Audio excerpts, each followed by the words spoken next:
C Joseph Vijay எனும் நான்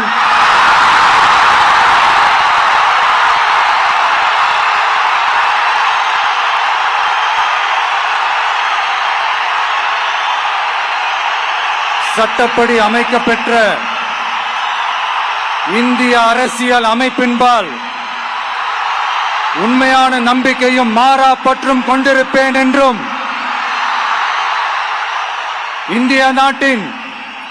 ஒப்பில்லாத முழு முதல் ஆட்சியையும் ஒருமையையும் நிலைநிறுத்துவேன் என்றும்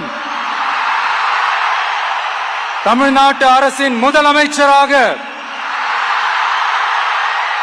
உண்மையாகவும் உளச்சான்றின்படியும்